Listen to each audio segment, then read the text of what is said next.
If a guy is like young 20s, I'm gonna love this. and if he has time to take you on dates a few times a week, then he's not going anywhere in life. I generated millions of dollars online across multiple businesses. I have 1 million subscribers on YouTube. I'm 10% body fat. I have 2 black belts. I'm a competition shooter and I'm only 25. And I still have time to go on dates every single week with amazing women and have an awesome social life.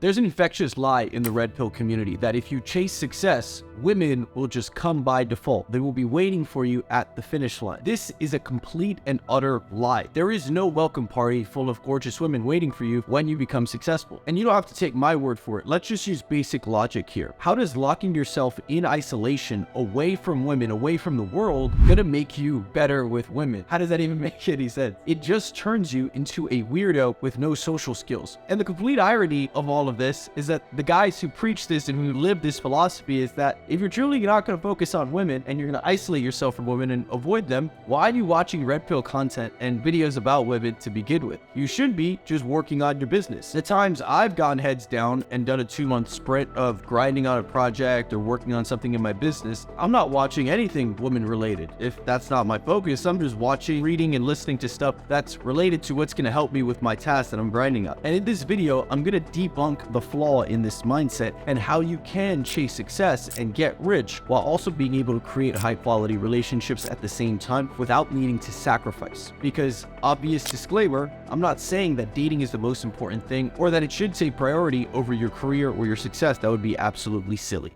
Understanding your limits.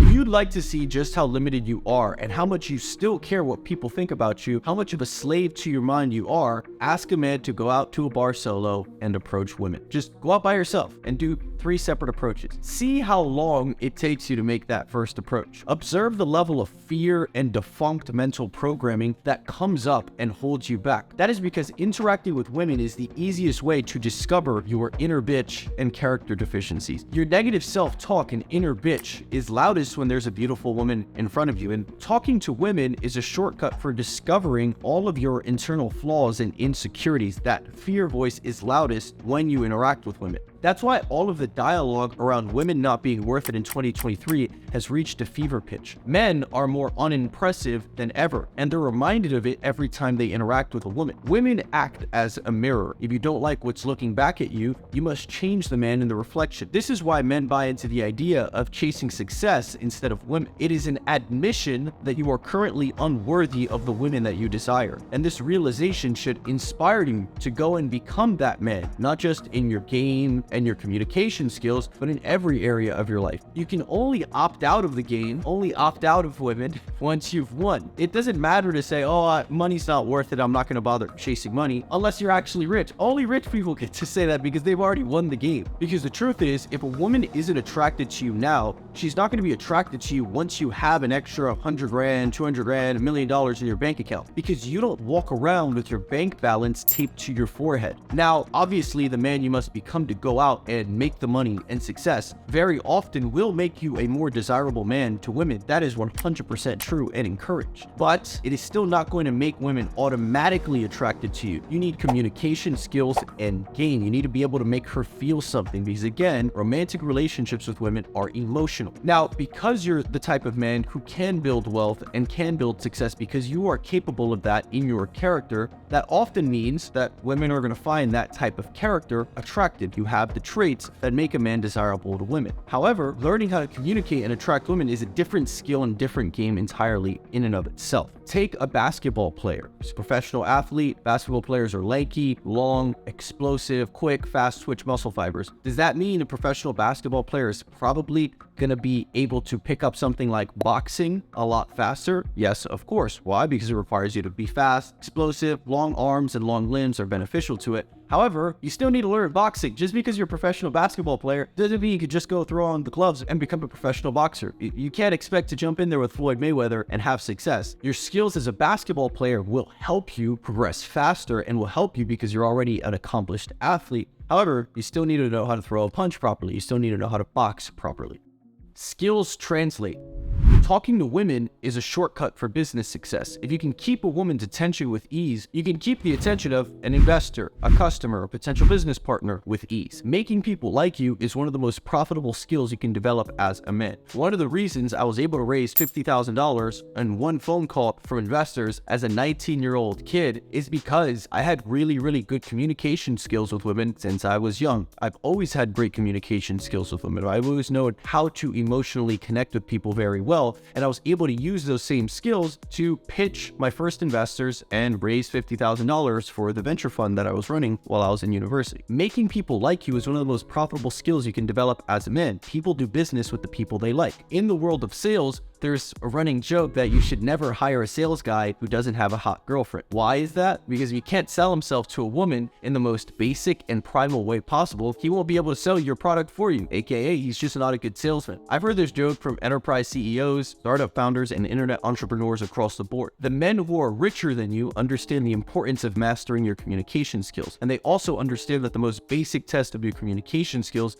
is your ability to attract a woman. But no, just listen to the angry red pill dorks and lock yourself in a room and grind for your entire 20s. Women are a waste of time after all, aren't they? Business is fundamentally a value exchange. Relationships, especially early on, are a value exchange. If you can't communicate your value to a woman, you might as well have none of it. TikTok has fried people's brains. You now only have 0.2 seconds to catch their attention. Go to a nightclub and approach a hot girl, you have even less than that amount of time to catch her attention. We're talking about the same skills, the same game, just applied to slightly different verticals. And to clarify, I am not talking about spending hours per day talking to girls or focused on dates. Business and money comes first, especially if you're broke and not in a position to be dicking around. However, even when your head's down on the grind, you always have time to approach the cute girl who's already in front of you online at Starbucks or at the gym, or that you see when you go out for a drink with your buddies. You always have an hour or two per week to take a girl out on a date from a dating app. If you're watching this video or scrolling on social media, you have the time. I mean, just open the settings on your iPhone and look at the screen time. Look at the amount of time you spend on your phone. Is all of that time truly productive? And no, watching videos about how to start a business or how to do something is not productivity. That's just more self-masturbation, procrastination. Now, if you're in a season of life where you're just not interested in women at all, it's totally reasonable and I respect it. That's fine. Even I've gone through seasons where I'm focused on work and just want a few weeks where I think, you know, I'm good. I don't want to go on any dates. I really just want to focus on this. And dating is just going to take a back seat for a couple weeks. But don't lie to yourself and say it's because you don't have time. You have the time. And if you could date top tier girls with ease, you probably would. Most of you lack the skills. Few are honest enough to admit it. Understand that my point is not that you should make dating the center of your life or that it is the most important thing in the world. My point is that so few people today are able to be 100% honest with themselves about their dating lives thanks to stuff like the red pill. And the reason this is such an important point to bring home, and I'm here shouting from the rooftops about it, is because if you find yourself being dishonest with yourself in one area of your life, you can be absolutely certain you're being dishonest with yourself in others, like your career, your fitness, your personal relationships, etc. Lying to yourself is a habit, and if you're doing it in your dating life, you're certainly doing it in your career, and it is costing you money. Hey, real quick, if you're struggling with dating and you want to save yourself the time and headache of learning this all by yourself, and you want to guarantee that you can get on 1 to 3 dates per week in the next 30 days almost on autopilot, then apply to work with me and my team where we will build your dating profiles for you, hand you the best text messages to get women out on dates, show you exactly how to approach them, and show you how to get on first dates, what to say on first dates so that you can actually build relationships. Me and my team will coach you through the entire process and just hand you our copy-paste tested blueprint that is going to get you out on more dates in less time. So if that's interesting to you, just click the link in the description and apply to work with me and my team. Now, back to the video. Competition.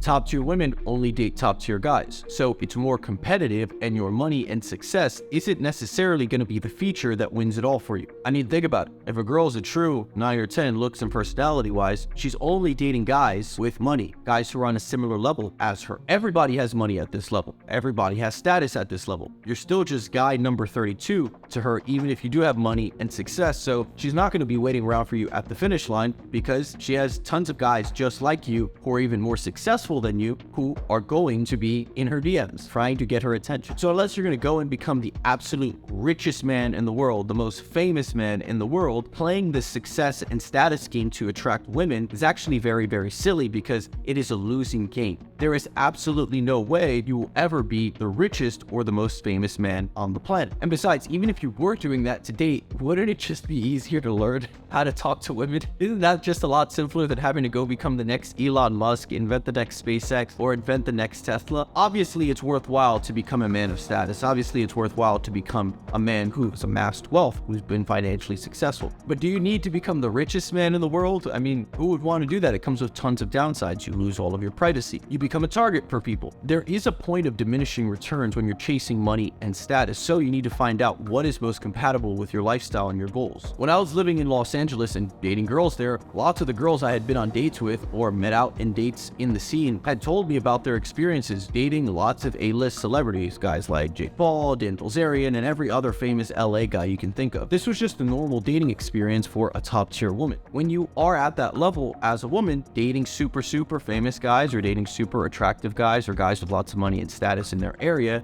just becomes the new normal, their new standard. So again, that's not going to be your selling point. Money and status isn't going to cut it. It's simply just the cost of admission, the ticket to get your foot in the door, the things that buys you an extra couple seconds before she says no. The average older man. A lot of guys talk about how men age like wine and women age like milk, yet the average 30-year-old man is overweight, has no muscle, low testosterone, makes about 50 grand a year, and his peak was when he was on the football team in high school. The average person, male or female, is unimpressive, period, and they're going to age unimpressively. The truth is, if you're going to be exceptional as a man at 30 years old, you can be exceptional now, and that means you have all the tools at your disposal to attract top-tier women in this very moment, because a girl will value a guy who's on the path to success just as much as a guy who has already achieved success. Don't assume things are going to monumentally change for you simply because you're older. Change happens in the present. If you delay change, you are delaying your own results. Most guys delay their success with women because it's easier to rationalize your lack of results than to actually go out and change them for the better. You don't have all the time in the world, even if you're 20. You become an adult at 18. A lot of guys use the narratives that men peak when you're 35 as a way to justify why you're a loser right now in the present with no results and no success in the present moment. It's a comfortable way to rationalize why you don't have your shit together now, right here in the present. This philosophy is appealing because it makes you feel like you still have lots of time and that there's no need to rush. Newsflash, you don't. You could die in a car crash tomorrow. The time is now. Get to work. Now, yes, all this being said, become the guy that women want. Get the money and status if that's what you want. But you still have to put yourself out there and learn how to attract them. You need to know what to say on a dating app. You need to know what to say on Instagram. You need to know what text message to send to get them out on a date. You need to know what to say when you approach them. All of these little things that you just need to learn and get good at on their own. Stuff that your money and status will not help you with. Unless you walk up to girls and literally say, "Hey, I'm rich. Are you a gold digger? Do you want to just date me and take advantage of me for my wealth?" That's totally an option too. Please feel free to take advantage of that. The blind spot of success. Let's say you do go out and chase success and you ignore women your entire life. Your success now creates an ego. You now created a self-image and an identity of being the successful guy. This means that when it's time to come back and start as a beginner in your dating life because you haven't gone on dates because you don't know how to get them, you don't know how to attract women even when you are on dates, now you are avoiding what's known as the beginner's mind. After all, you're a guy at the top of the mountain. You've reached the peak of success, but in your dating life, you're down here. Now you gotta come all the way back down the mountain and start again. And this is a blow to your ego. It hurts your identity and your self-image. So what most guys end up doing is they end up rationalizing, oh, but at least I'm rich, but at least I'm successful, but at least I have good friendships, or at least I have a nice car, or at least I'm in good shape. We're not talking about you being in good shape. We're not talking about your cars. We're not talking about your success. We're talking about your ability to walk up to a woman or engage with a woman, have conversation with her, and build an emotional connection that's gonna get her attracted and make her want to spend time with you. That is what we're talking about. And because most of you watching this are still beginners at this, it is a very hard pill to swallow because it shows you that you are lacking in one area of your life, and it's very, very hard to admit this and be honest about it. I hope some of these lessons will help you chase success and be able to still date women and build healthy, productive relationships at the same time. If you want me and my team's help doing it, then you can apply to work with me and my team and join my coaching program where we help do all of the work for you and get you very, very good at this in just a few weeks. Fair warning, it's not cheap. It requires a significant investment because me and my team are literally doing a lot of the work for you and holding your hand. It's not a course. It's not just go watch a bunch of videos, have fun. This is a detailed coaching program where we're working alongside you in the trenches to get you results. So if you're on a tight budget, then just check out the free course walking you through the blueprint that me and my clients have been using to get multiple dates per week, and that will be more than enough to get you started and get you being able to attract women effortlessly.